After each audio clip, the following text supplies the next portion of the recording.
Hey guys, how we doing today? Mr. Kavanaugh here. Hope everybody had a good weekend and is having a good morning. I'm going to go over quickly some notes with you on the end of World War One. The end of World War One. Excuse me. Before I get to that, though, the Padlet that I posted to your classroom page. Wow, so far looking great. Love the posts. Very, very, very good. Love them. But make sure when you post on Padlet, since some of you aren't signed up with Padlet, I believe your posts are going to appear anonymously. It'll say anonymous at the top of your post. Make sure you're including your name on your posts. Do not let your post say anonymous at the top, please. So if you've already posted and it says anonymous, go back and edit that, please. Put your name in there. I will be keeping track.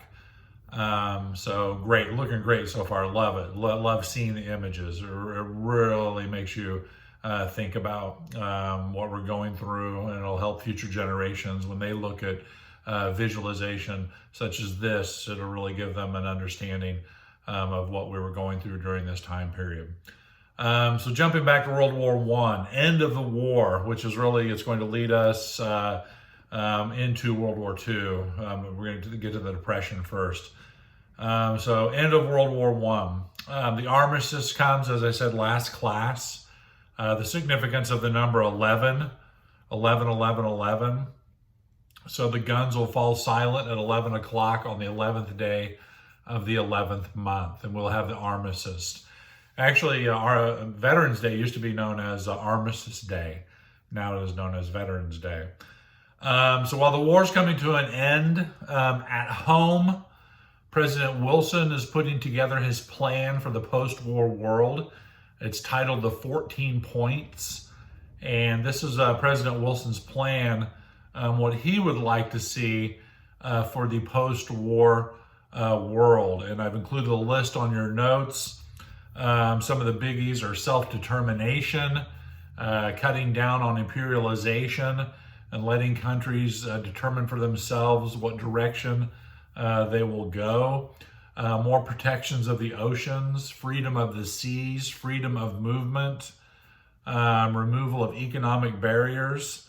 One of the biggies, as you'll see in the 14th point, is an association of nations, which is going to be called a League of Nations, which will be formed at the end of the war. However, we will not join it.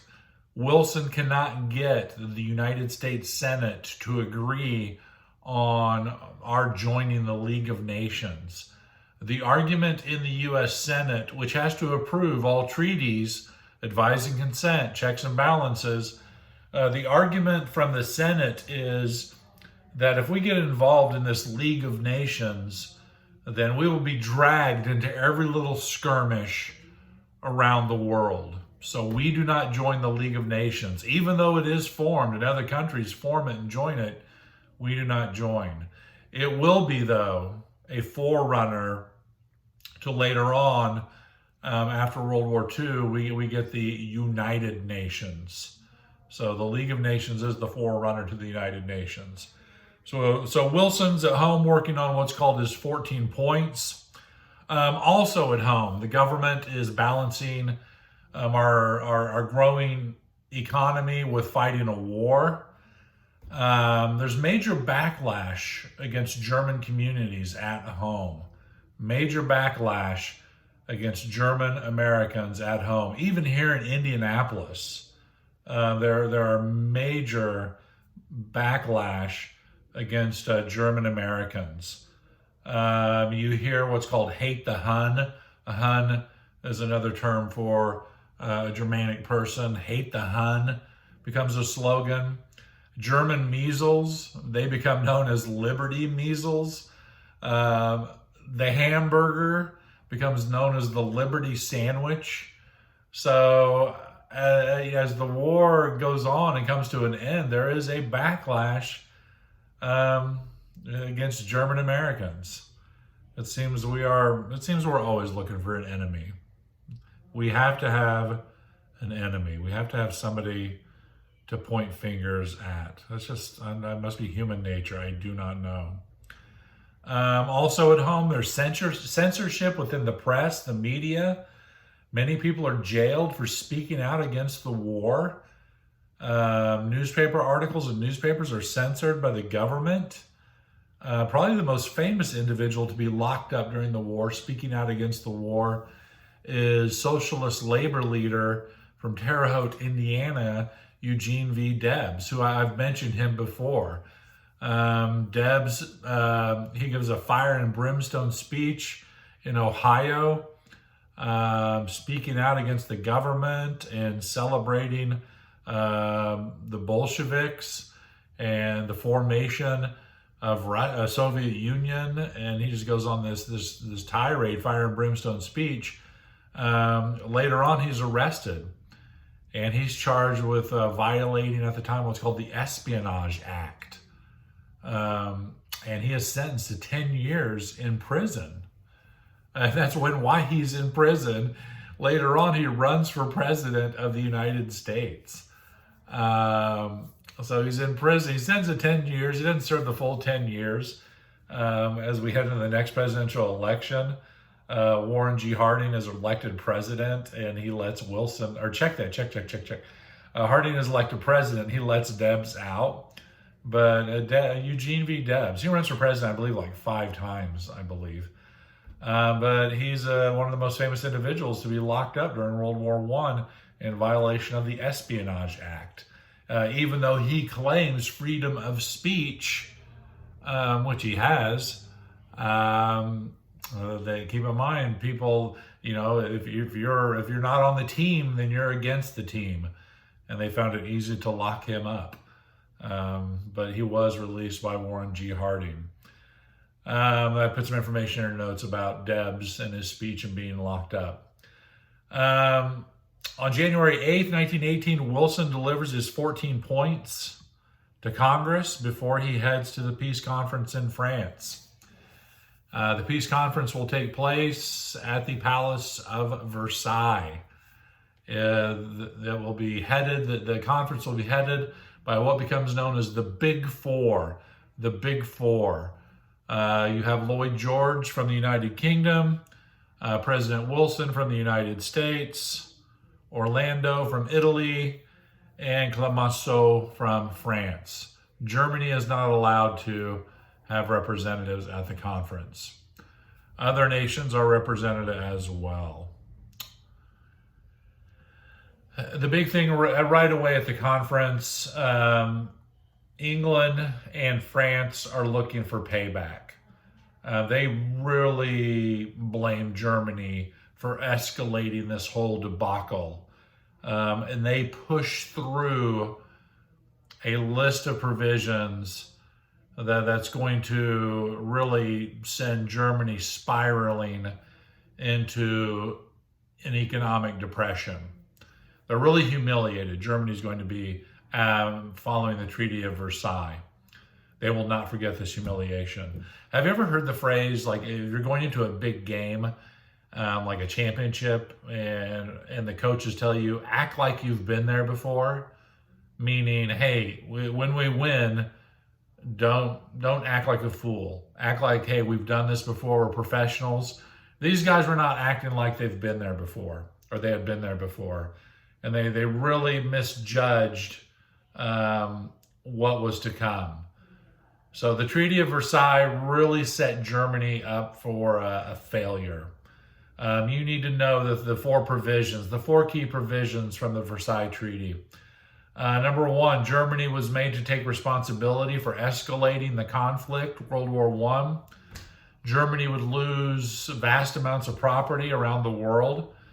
Germany could not possess, could only have a very limited military for home defense. They could not have a large standing army or navy.